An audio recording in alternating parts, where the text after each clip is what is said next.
गिबि गिबियावनो नैबे चिरां जिल्ला बर' थुनलाइ आफादनि 19थि बोसोरारि जथुम्मा बियो काजलगावआव जादों आरो बेवहाय फैनानै थारैनो गोजोननाय मोन्दों आरो बिथांमोननि जि हाबाफारि बिथांमोना थान्दै मेल लाबाय आरो लोगोसे बेवहाय सोलोंथाइनि सायाव सावरायमेल लादों बेवहाय फैनानै थारैनो गोजोननाय मोन्दों आरो मिजिंथिदों जे चिरां जिल्ला बर' थुनलाइ आफादनि जि थुनलाइ आफादनि फारसे राव थुनलाइ हारिमु हारिनि सिनायथिनि फारसे जि खामानि मावनाय बे जोबोद बाख्नायथाव बियो गोदान बाथ्रा नङा बेखौ चिरां जिल्लानि बा क'क्राझार जिल्लानि बिथांमोननि बिहोमाखौ जों बुंनानै फोजोबनो हाया। सार आथिखालाव माखासे लाइमोनफोरा लेखा गोरों जानानैबो लिरनाय आरो गावनि थुनलाइयारि हाबाफोरखौ मावलांनायाव गैलो जानानै दं सार बेनि बेलायाव बे बाथ्राया थारैनो जोंनि थाखाय साननो गोनां आरो दुखुनांथाव। जोङो नुदों जोंनि आथिखालनि जि लाइमोनफोर लेखा गोरोङानो जा बा लेखा रोङिखौथ' मा बुंबावनो बिसोरो माने गावनि थुनलाइनि फारसे गावनि हारिनि फारसे गावनि माने बिजाबनि फारसे एखेबारे गोसो गैयैखौ जों नुनो मोन्दों बियो खिन्थु मोजांसिन नङा। आरो नोंथांखौ जोङो लाइजामनि गेजेरजों ट्रेनिं होनाय जों नुदोंमोन सार बेयो बेसेबांसो आरो माबायदि आवगायनानै दं सार नोंथाङा केस होबाय बेखौ आं इतिमধ্যे एफआइआर होबाय आरो आं दिनैबो नोंथांमोननि बे माने खौरां बिजोंनि गेजेरजों आं बे रादाबखौ होनो लुबैदों जे जायनाखि बिनायथाव आरो माने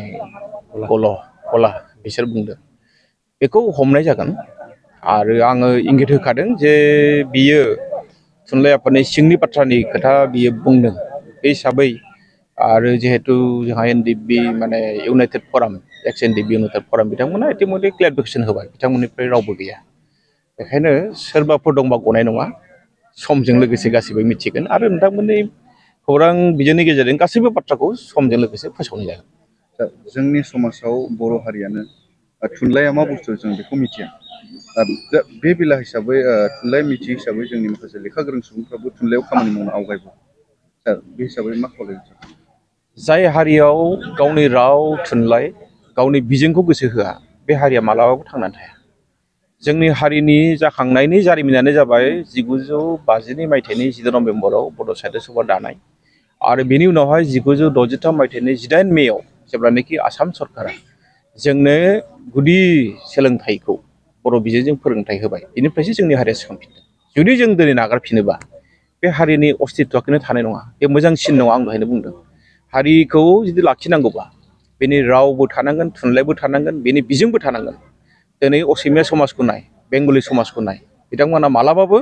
गावनि राव गावनि बिजों गावनि थुनलाइनि फारसे बिथांमोना अमन'যোগী नङा बिथांमोना बिराद गोसो होनानै खामानि मावो बिथांमोननि सेन्टिमेन्टआ बे बिथिङाव खुनु माने कमप्रमाइज खालामा आनकमप्रमाइजिं एटिटिउड बिथांमोना दङ जोंहा बे थानांगोन हारिखौ लाखिनांगौबा नङाबा बेखौनो थानाय नङा। सार नैबे देग्लायनि बोसोरावहाय बर' थुनलाइ हिसाबै माखासे सेबखांजानाय गोदान गोदान लेखाफोर फोसावनाय जादों नामा जोङो थांनाय 63थि बोसोरारि जथुम्मा जों बेवहाय माखासे बिजाबफोर दिहुनबाय आरो जोङो फैबाय थानाय जोंनि 64थि बोसोरारि जथुम्मा जिहेतु बेयो डिमाकुसियाव जागोन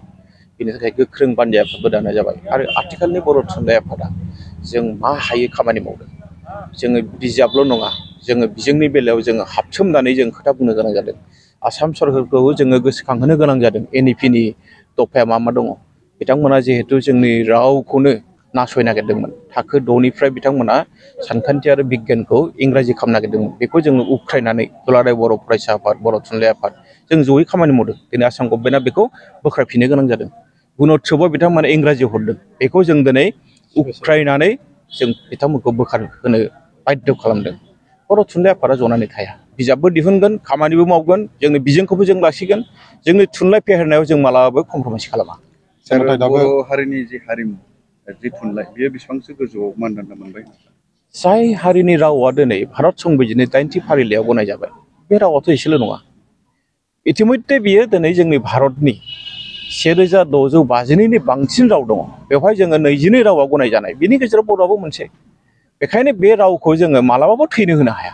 सरकाराथ' जलजन्त्र खालामबाय थादों नाथाय जों खिन्थु बेखौ जों गनाया जेब्लानो मिथिदों जों जेब्लानो रियेक्ट खालामदों आरो रियेक्ट खालामनायनि जाहोनावसो दिनै बर' रावा दफे दफे जौगादों। नाथाय जों नुनो मोन्दों माखासे दासिमबो गोदोनिफ्रायनो जाय माबा रावफ्रा सोदोबफ्रा दासिमबो बर'आव थाङा ओमफ्राय आसामिसाव थाङा इंलिसनि गोजा बिसोरखौ माने दासिमबो ट्रेन्सलेसन खालामनाय जायाखै जेरै मार्बल ब्लाउस क्लासेस बेफोरखौ बर' रावावहाय माबाफोर सोदांनायनि राहा लामाफोर दं नामा? नंगौ जोङो नैबे 64थि बोसोर जथुमा नोंथांमोना बहाय बिजाबखौ मोनगोन मोनसे जोंनि मुलुगसोलोंसालिफोरनि जोंहा दायो आथिखाल क'क्राझार माने बड'लेण्ड मुलुगसोलोंसालि दङ आरो लोगोसे गुवाहाटि मुलुगसोलोंसालि दङ कटन मुलुगसोलोंसालि दङ डिब्रुगड़ मुलुगसोलोंसालि दङ बिथांमोननि गोरों मानसिखौ लानानै आरो लोगोसे जोंनि माखासे एक्सपार्टफोर दङ जों बिथांमोनखौ लानानै बर'नि सोदोब आरो बानान खान्थि बेनि सायाव सेमिनार जालांबाय आरो जों सेमिनार खालामबावगोन जों थाबैनो बिनि सायाव जों बेखौ जथायनानै मोनसे बिजाब दिहुनगोन जों सानो नोंथांनि जि सोंनाय बेखौ जों लासैबाबो जों फोजोबगोन आरो जाहाथे जोंनि बर' फरायसाफ्रा जेबो जेंनायाव गोलैनो गोनां जाया जोंनि आइ आफाया जेबो माने जेंनायाव गोलैनो गोनां जाया नाथाय सार आथिखालनि जे राजखान्थिगिरि बिथांमोना बर' हारिखौ जोबस्रांनोसै होननानै माब्लाबा खौरांगिरिफोरनि सिगाङाव जों बुंनाय सार थारैनो जोबस्रांमारगोन जोबा जों जोबनो होआ राजखान्थिगिरिफोरनि खोथाफ्रा बेसाराफ्रा उफाय गैया बिथांमोना मालाबा समाव समजों गोरोबनानै बारहावाजों गोरोबनानै खोथाखौ बुंनो गोनां जायो नाथाय जों जोबनो होआ दुलाराय बर' फरायसा आफाद दं बर' थुनलाइ आफाद दं बे मोननै आफादा जेसेबांसिम थागोन जोंनि हारिखौ जोङो थैनो होआ मालाबाबो थैनो होआ बेराम आजार जानाय सुबुंफोरनि थाखाय ईश्वर पलिक्लिनिक एन्ड रिसार्च सेन्टारा गोबां खाबुफोर लाबोदों बे ईश्वर पलिक्लिनिक एन्ड रिसार्च सेन्टाराव गोबां बेराम जानाय सोखानो हाग्रा मोजां रोंगौथि गोनां डक्टरफोर दं क'क्राझार सहरनि खार गामि निउ फ्लाइअभारनि साखाथियाव थानाय ईश्वर पलिक्लिनिक एन्ड रिसार्च सेन्टारा गोबां फेसिलिटिज एबा खाबुफोर फोसावदों ईश्वर पलिक्लिनिक एन्ड रिसार्च सेन्टारनि फेसिलिटिफोरानो जाबाय obstetrics and gynaecology general surgery orthopaedic surgery laboratory ultrasonography casualty paediatrics pathology pharmacy laparoscopy surgery NICU X-ray आरो ईश्वर पलिक्लिनिक एन्ड रिसार्च सेन्टारा 24 घन्टा जेब्लाबो खुलायै थागोन लांलाय लाबोलायनि एम्बुलेन्सआबो मोजाङै सार्भिस थागोन निखावरि सुबुंफोरनो ईश्वर पलिक्लिनिक एन्ड रिसार्च सेन्टारा रेहाय होनाय जागोन आरो बेराम आजारफोरखौ बे ईश्वर पलिक्लिनिक एन्ड रिसार्च सेन्टाराव मोजाङैनो देहाखौ फाहामथाय लाफैनो हागोन खम बेसेनाव जायखिजाया समावनो अपारेशन खालामनो हानाय जागोन आबुङै खौरां लाहरनो थाखाय 9395024949 जानबुं नाम्बाराव खौरां लाहरनो हागोन आरो इमेल ishwarpoli30jun@gmail.com आव जगाजग खालामनो हागोन नमस्कार মই ঈশ্বৰ পলিক্লিনিক ৰিচাৰ্চ চেণ্টাৰৰ সুপাৰিনটেণ্ডেণ্ট ডক্টৰ CK ডিমাৰীয়ে কৈছোঁ আমাৰ এই ঈশ্বৰ পলিক্লিনিক ৰিচাৰ্চ চেণ্টাৰটো কোকৰাঝাৰৰ খাৰগাঁৱৰ ফ্লাইঅভাৰৰ তলতে এইটো নতুনকৈ আবাৰ স্থাপিত হৈছে এটা নাৰ্ছিং হোম ইয়াতে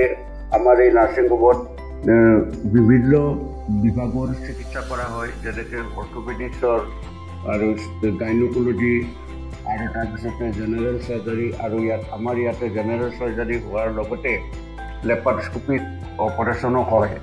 আমাৰ ইয়াতে সুবিধা আছে যেনেকৈ আমাৰ লেবৰেটৰী আছে এক্স-ৰে ছ'ন'গ্ৰাফি এইবিলাক সম্পূৰ্ণ আমি ৰাইজক ছাৰ্ভিচ দিবৰ কাৰণে যুগুতাইছোঁ ৰাইজ আমাৰ ইয়াতে OPD যিটো মানে বহিৰ্বিভাগৰ ৰোগী চোৱা হয় সেইটো আমাৰ চোৱা হয় তাৰোপৰি দিনে ৰাতিয়ে আমাৰ ইয়াতে অপাৰেশ্যন কৰা হয় গোটেইখিনি সুবিধা আপোনালোকে পাব ইয়াৰ উপৰিও যিসকল লোক আৰ্থিকভাৱে তেওঁলোকৰ দুৰ্বল তেওঁলোকক আমি ৰেহাই ৰেটত আমি চিকিৎসা কৰিবৰ কাৰণে যত্ন কৰিম